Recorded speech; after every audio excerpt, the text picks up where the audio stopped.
Tulio, to respond to that, because they are saying that this is not Goa specific, then we'll go to the other aspects of this government formation. But they are clearly saying that this is not Goa specific. For some people, this period during Holi is inauspicious. In a state like Goa, it is a celebration time.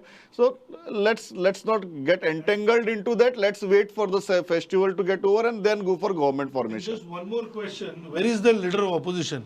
Okay, and then where is the legislature party leader of the Congress? Yeah, go ahead, Sulio. See, I will answer your first question first. As far as not forming a government by respecting some sentiments of the people, I really would not go into that, because these are some constitutional duties that are incumbent on the constitutional functionaries that need to exercise their options post an election. If I say this, one has to be very clear that the elections were held, the old government has resigned, and very much in line with the duties of the as enshrined in the Constitution. The assembly term was getting over on the 15th of March. The old government has resigned. After recommending to the governor the dissolution of the assembly term, which in any case was coming to an end on the 15th of March. After that, the governor only allowed a caretaker chief minister. Now, first of all, I will question one more point.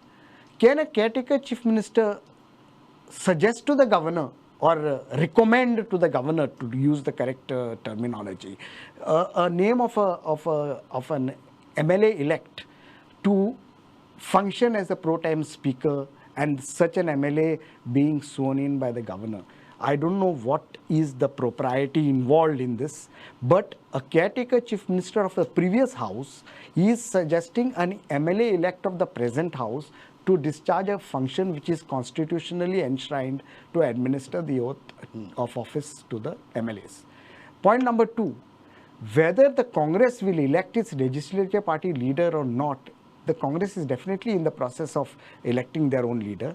But as is very clearly evident, if the BJP wants us to go ahead by electing a leader because they are unable to do it, we shall. That is the reason of the press conference. Okay. That we would not shy away from discharging a constitutional role that is being cast upon us if the BJP fails to do so. Okay. And I think the BJP is looking forward to the Congress electing its leader and coming forward to stake the claim to form the government in their inability to do so.